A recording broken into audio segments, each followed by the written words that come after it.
La Escuela Superior de Estudios Humanísticos, la licenciatura en Psicología en línea, la materia Análisis Experimental de la Conducta y el tema es Teoría Reflexológica. Sexto cuatrimestre, su servidor, maestro Alberto González Hurtado. Teoría reflexológica. La teoría y las enfermedades. ¿Por qué la psicología? ¿Por qué psicología? Actualización de lo psicológico, teoría clásica, teoría reflexológica y teoría psicoanalítica. Vamos a empezar por lo que es la psicología experimental, que es el estudio experimental de los reflejos. Son respuestas secretoras o motoras del sistema nervioso que siguen automáticamente a un estímulo. Estímulo-respuesta, como lo hemos estado viendo de unas. El arco reflejo es la totalidad de estímulos y respuestas de nervios de conducción aferentes y eferentes, cuerpo neuronal, glándula o músculo. Puede ser modificado un reflejo. Etapas psicológicas experimental. Vamos a ver lo que es el condicionamiento clásico, el conductismo, el análisis experimental de la conducta y la teoría cognitiva aprendizaje social. El condicionamiento clásico. Iván Petrovich Pavlov, Premio Nobel de Fisiología de 1904. Pavlov es conocido sobre todo por formular la ley del reflejo condicionado de 1890-1900, desarrollada después de que de su ayudante Edward Twingenberg observara que la salivación de los perros que utilizan en sus experimentos se producía ante la presencia de comida o de los propios experimentadores. Posteriormente determinó que podía ser resultado de una actividad psíquica. Realizó el conocido experimento consistente en hacer sonar una campana justo antes de dar alimento a un perro, llegando a la conclusión de que cuando el perro tenía hambre comenzaba a salivar con solo oír el sonido de la campana. Procedimiento para las pruebas y condicionamiento. Toca la campana, es el estímulo neutral. Inmediatamente después presentó la comida en animal, estímulo condicionado, con un intervalo muy breve. Repitió esto un par de estímulos muchas veces durante varias semanas, siempre cuando el perro estuviera hambriento.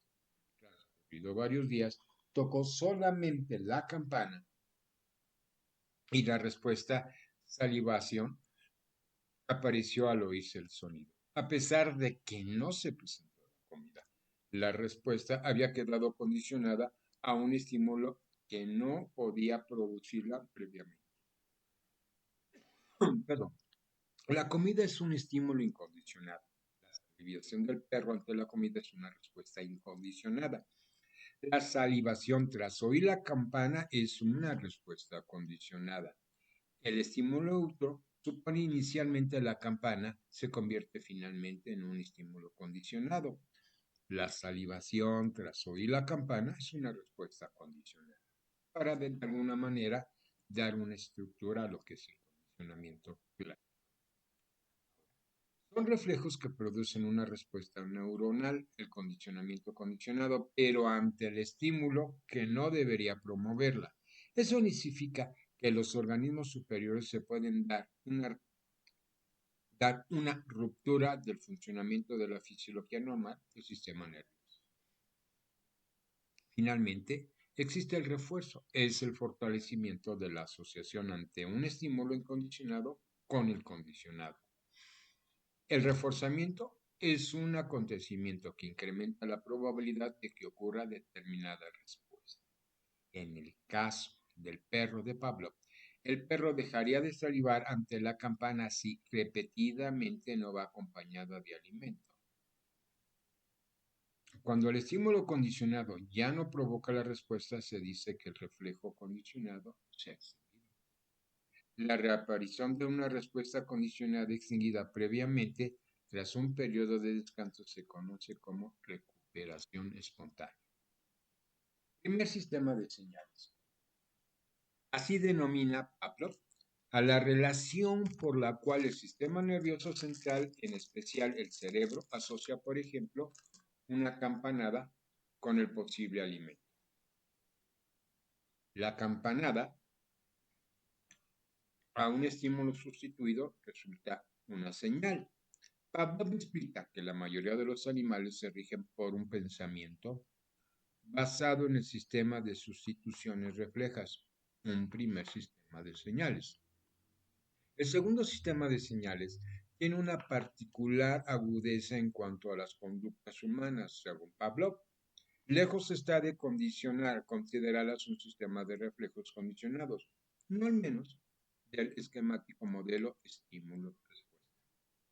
La complejidad del cerebro humano facilita un segundo sistema de señales, el lenguaje verbal o simbólico. En estas sustituciones a partir de los estímulos pueden ser infinitas y, sin embargo, altamente ordenadas, es decir, con una lógica. ¿Qué se demostró? La diferencia entre las conductas innatas incondicionadas y aprendidas condicionadas. ¿Cómo afecta el proceso del aprendizaje? Y así. Ahora, vamos a hablar del conductismo. John Bravus Watson, que nació en Carolina del Norte, en Estados Unidos, y nació en 1878 y murió en 1858. Un psicólogo graduado de la Universidad de Chicago, donde permaneció varios años realizando investigaciones acerca de las relaciones entre entradas sensoriales, aprendizaje y comportamiento de las aves. Pone énfasis sobre la conducta observable y considera que ésta ha de ser objeto de estudio de la psicología. El análisis de la conducta es el único método objetivo para conseguir la observación de las acciones humanas, ya que permite extrapolar el método propio de la ciencia neural al método científico, es decir, a la psicología. Entonces ocurre que las leyes de cualquier otra ciencia natural, la psicología debe permitir predecir y controlar la conducta. Watson dice, denme una docena de niños sanos, bien formados, para que los eduque, y yo me comprometo a elegir uno de ellos al azar y a distraerlo para que se convierta en un especialista de cualquier tipo que yo pueda escoger, médico, abogado, artista, hombre de negocios e incluso mendigo o ladrón, prescindiendo de su talento, inclinaciones, tendencias, aptitudes, vocaciones y raza de sus antepasados. Qué fuerte, ¿verdad? Watson tomó una unidad de análisis del paradigma estímulo-respuesta, ER, en donde se entiende por estímulo a cualquier factor externo o cambio en la condición fisiológica y por respuesta la reacción a la conducta frente a ese estímulo. Las relaciones entre estímulo y respuesta son consideradas más relevantes que cualquier estado mental interno. La Fundación de Conductismo ha sido criticada por ser una escuela de la que la psicología, ¿sí?, no toma en cuenta cómo se siente el individuo estudiado o qué piensa. Ve, no se preocupa de qué hace, cuáles son sus reacciones o cómo puede condicionar. De las teorías planteadas hay dos variantes. Condicionamiento clásico, que describe una asociación entre estímulo y respuesta contigua, de qué forma, si sabemos plantear los estímulos adecuados, se obtendrá la respuesta deseada. Esta variante explica tan solo comportamientos muy elementales. De esta teoría plantea también la segunda variante, que es condicionamiento instrumental operante, que persigue la conciliación de la respuesta según el estímulo, buscando los reforzadores necesarios para implementar esta relación con el individuo. Ahora, en resumen, dentro de lo que es el conductismo, el cambio de la conducta observable de un sujeto, según la teoría conductista, de lo relevante en el aprendizaje sería esto: centrar la atención en la experiencia como objeto e instancias puramente psicológicas. La conciencia no se ve, es considerada como caja negra. ¿Cómo ésta actúa, es decir, la conducta ante situaciones particulares?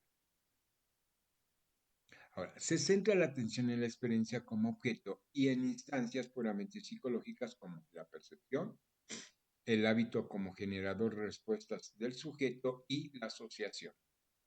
Ahora, no están interesados particularmente en los procesos internos del sujeto, el conductismo, postulando la objetividad en el sentido de que solo es posible hacer estudios de lo observable.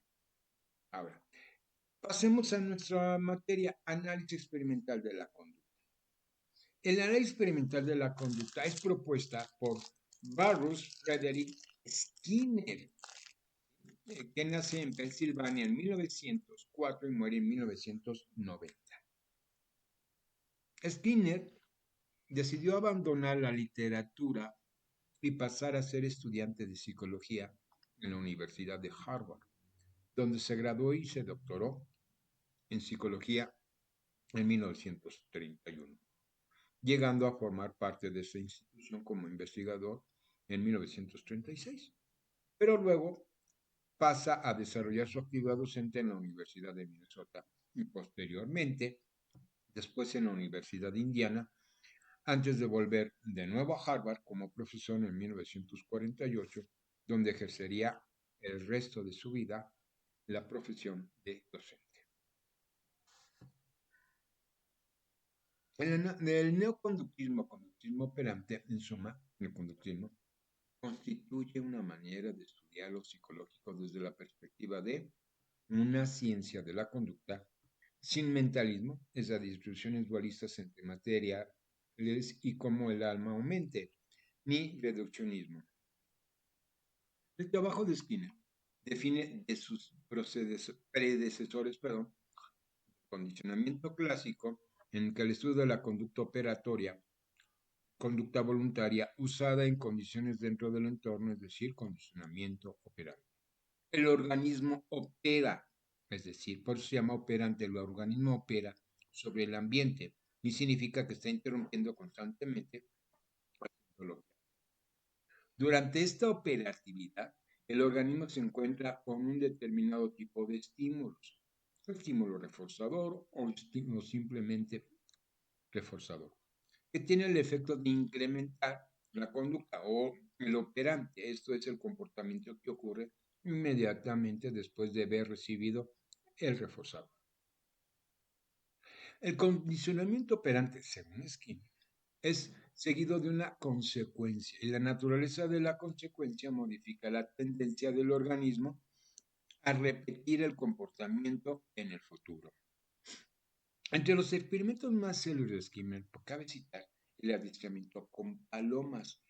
La llamada caja de Skinner todavía hoy se ha utilizado hoy para el condicionamiento de animales y el diseño en un entorno artificial específicamente pensando para los primeros años de vida de las personas.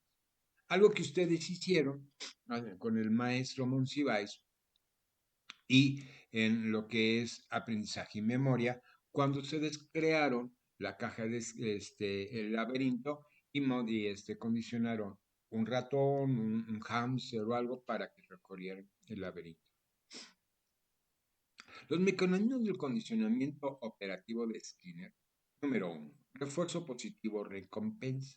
Las respuestas son recompensadas, tienen alta probabilidad de repetirse. El refuerzo negativo. Respuestas que reflejan actitudes de escape o dolor o de situaciones no deseables, tienen una alta probabilidad de repetirse. 3. Extinción o ausencia de refuerzo. Son respuestas que no son reforzadas y que poco probablemente se puedan repetir. Castigo. Las respuestas son castigadas de consecuencias no deseables que deben de cambiar. ¿Es posible explicar la conducta de los individuos como un conjunto de respuestas condicionadas por el entorno? Entregó el estudio de posibilidades que ofrecía el control científico de conducta mediante técnicas de refuerzo, tanto negativo como positivo. Ante un estímulo, se produce una respuesta voluntaria, la cual puede ser reforzada de manera positiva o negativa, provocando que la conducta operante se fortalezca o se debilite. Ahora, como último tema tenemos lo que es la teoría cognitiva, el modelaje. Teoría cognitiva, el modelaje lo instituyó, lo crea Albert Bandura, que nace en Alberta, Canadá, en 1825 y muere en 2010. Recibe su grado de bachiller en la Universidad de British Columbia y su maestría de doctorado en la Universidad, su doctorado en psicología en la Universidad de Iowa en 1952. Gran parte del aprendizaje de los organismos se adquieren en el medio social, según Bandura. Observando a los otros, los sujetos aprenden conocimientos, reglas, habilidades y estrategias. Con base en ello, ¿sí?, se comportan de acuerdo con los pros y los contras, que pueden traer comportarse de una manera. Se llama esto reforzamiento vicario, empezando a considerar la personalidad como una interacción entre tres elementos. Uno, el ambiente; dos, el comportamiento; y tres, los procesos psicológicos de las personas. Estos procesos consisten en nuestra habilidad para abrigar imágenes en nuestra mente y en el lenguaje. Desde el momento en que introduce la imaginación, deja de ser conductista estricto y empieza a acercarse a los cognitivistas. De hecho, usualmente es considerado el padre del movimiento cognitivo, el señor Bandura. El añadido de imaginación y el lenguaje permite a Bandura teorizar con respecto a dos cosas consideradas en el núcleo fuerte de la especie: el aprendizaje por observación, es decir, modelado, y la autorregulación. La teoría del comportamiento clásico de Pavlov explica cómo los estímulos simultáneos llegan a provocar respuestas semejantes a tal respuesta que fueron evocadas al principio solo por uno de ellos. Para finalizar, perdón. La teoría del condicionamiento instrumental operante de Skinner describe cómo los refuerzos forman y mantienen un comportamiento determinado. Bandura describe las condiciones que se aprenden a imitar modelos. Por su atención, gracias.